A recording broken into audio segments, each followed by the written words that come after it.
Hello friends. There are two type of the test of your love. ایک وہ کہ جب آپ جس سے محبت کرتے ہو وہ آپ کے سامنے ہو تو آپ کو کیسے اس کی ریکوائرمنٹس کو فل کرنا ہے، کیسے یہ ثابت کرنا ہے آپ اس سے محبت کرتے ہو. اس میں بہت سے لوگ پاس ہو جاتے ہیں. But second one is the most difficult task is like جیسے کہ آپ جس سے محبت کرتے ہو وہ اس دنیا میں نہیں ہے. Now how can you prove your love کہ آپ اسے سچی محبت کرتے ہو، you are the truth lover of ہم.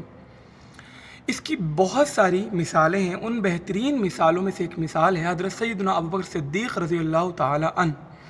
جب رسالت مآب صلی اللہ علیہ وسلم اس دنیا سے تشریف لے گئے تو کچھ مسلمانوں نے یہ دعویٰ کیا کہ ہم سارے چیزوں کو فالو کریں گے ایکسیپٹ زکوٰۃ ہم نہیں ادا کریں گے. جب یہ حضرت ابوبکر کو معلوم ہوا تو انہوں نے فرمایا خدا کی قسم اگر رسالت مآب صلی اللہ علیہ وسلم کے زمانے میں کوئی ایک رسی کا ٹکڑا بھی زکوٰۃ دیتا تھا تو اب بھی you will have to give and if you don't do this then be ready for war. تیار رہو فائٹ کے لیے، وار کے لیے مجھ سے تیار رہو. اگر تم ایک رسی کا ٹکڑا بھی حضور کے زمانے میں زکوٰۃ دیتے تھے، now you will have to give that, اب بھی تمہیں دینا پڑے گا. یہ تھا this is the actual love and the example test of the love of حضرت سیدنا ابوبکر صدیق. کتنی سچی محبت تھی کہ حضور کے جانے کے بعد انہیں یہ فکر تھی کہ جو مشن، جو حضور کی سوچ، جو دین وہ لے کر آئے تھے اس کے اندر کمی نہ آ جائے. اینڈ مور ایور جب قرآن کی کمپائلیشن کے بارے میں ڈسکس ہوا تب بھی حضرت سیدنا ابوبکر نے فرمایا تھا کہ میں کیسے وہ کام کروں جو رسول اللہ کے زمانے میں نہیں ہوا تھا.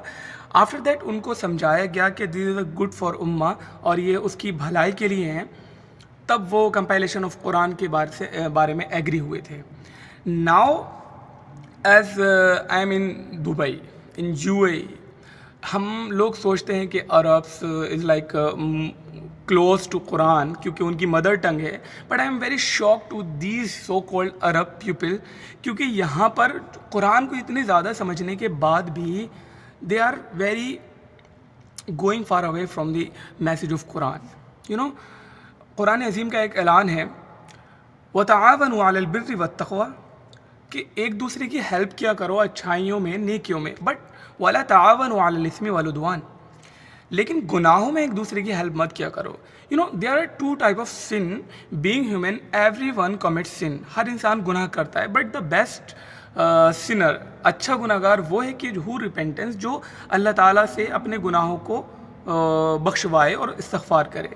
یہ ایک الگ میٹر ہے کہ اللہ اور اس کا بندے کا اگر کوئی گناہ کر رہا ہے. بٹ ایک وہ ہوتا ہے کہ ایک انسان گناہ کر رہا ہے بٹ اس کو گناہ نہیں سمجھ رہا ہے اینڈ مور ایور کی اس گناہ کو پروموٹ کر رہا ہے. This is a very big deal and dangerous for our ایمان.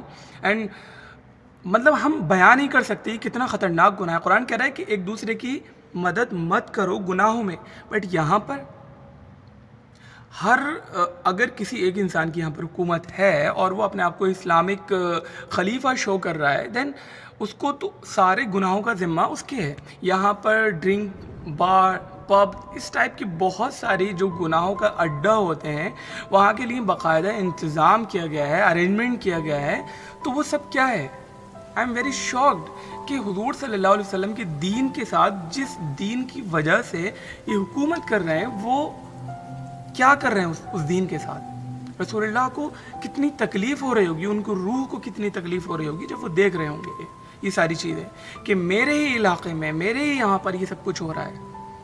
سو ہمیں، اور پھر یہاں پر آ کر ہم میں سے لوگ جو آتے ہیں تو وہ بھی انہی رنگ میں رنگنے لگتے ہیں کیونکہ انہیں لگتا ہے کہ یہ ایک دنیا ہے. انسان لائم لائٹ کی طرف بھاگتا ہے، گناہوں کی طرف بھاگتا ہے. یہ ایک انسانی نیچر ہے کیونکہ رسول اللہ کو حضور صلی اللہ علیہ وسلم نے، اللہ تعالیٰ نے فرمایا وَلَا تَعْدُ عَيْنَاكَ عَنْهُمْ تُرِيدُ زِينَةَ الْحَيَاةِ الدُّنْيَا. آپ کی دل ادھر کو نہ جائے جو لوگ دنیا کی طرف چاہتے ہیں. یعنی حضور سے منع کیا جا رہا ہے جبکہ حضور کی کیا ہستی ہے. لیکن بینگ ہیومن یہ انسان کو ایک میسیج دیا جا رہا ہے کہ جب ہم یہ دیکھتے ہیں ساری چیزیں، اچھے بنگلے، اچھے گاڑیاں، سب کچھ، تو ہم بھی چاہتے ہیں کہ ہمارے پاس بھی کسی طرح پیسہ آئے، اس کے لیے ہمیں چاہے کچھ بھی کرنا پڑے. تو یہ چیز جب یہ سوچ بن جاتی ہے، یہاں پر آ کر ہماری مورل ویلیوز ختم ہو جاتی ہیں، ہم گناہوں میں پڑ جاتے ہیں، نمازوں سے دور ہو جاتے ہیں، تو یہ ایک گناہوں کا سمندر کی لہریں ہیں جہاں پر ہماری سائڈ سے آئے ہوئے لوگ بھی بہنا شروع ہو جاتے ہیں. تو ہمیں باہر جا کر اپنے ایمان کی حفاظت کے لیے ہمیشہ دعا کرتے رہنا ہے، کیونکہ شیطان ہمارے ساتھ ہے. ان شیطان الانسان عدو مبین. لیکن اس سے اپنے آپ کو پروٹیکٹ کیسے کرنا ہے؟ ایک تو کوشش کرنا ہے پروٹیکٹ کرنے کی اپنے آپ کو، دین اس کے بعد اللہ تعالیٰ کے شیلٹر کی ریکوائرمنٹ ہمیشہ اس سے کرنا ہے. اعوذ برب الناس ملک الناس الہ الناس من شر الوسواس الخناس الذی یوسوس فی صدور الناس من الجنۃ والناس. اس طرح کی ورسز آف قرآن کو پڑھنا ہے، سمجھنا ہے، اور اللہ تعالیٰ سے ہمیشہ پناہ مانگنا ہے کہ اللہ تعالیٰ میری حفاظت فرما، میری ایمان کی حفاظت فرما. اور یہ نہیں کہ انجوائے نہ کریں، انجوائے کریں، لیکن لمٹس آف شریعہ کیا ہیں اس کو جاننے کے بعد. نمازیں تو نہیں چھوٹ رہی ہیں، حرام تو نہیں کما رہا ہوں، میرے مورل ویلیوز تو ختم نہیں ہو رہے ہیں. ان ساری چیزوں کو دیکھ کر آپ کہیں جائیں دنیا میں سفر کریں، دیکھیں اللہ تعالیٰ کی نیچر کو، قدرت کو، کوئی مذاکرہ نہیں. لیکن جب اپنی ویلیو بھول جاتا ہے انسان، اوقات بھول جاتا ہے، تو پھر اللہ تعالیٰ کی بہت سخت پکڑ ہوتی ہے. تو I would like to request to all people those are living in abroad and another country کہ وہاں کے رنگ میں نہ رنگیں، گھومیں پھریں، سب کچھ دیکھیں، بٹ اپنے اسلام کو، اپنے دین کے قریب رہیں. اور اگر ایسا نہیں ہوگا تو پھر ایک آندھی، ایک طوفان، ایک تباہی کا آنے والا ہے، جو کہ یہاں پر بھی آنے والا ہے اور وہاں پر بھی آنے والا ہے.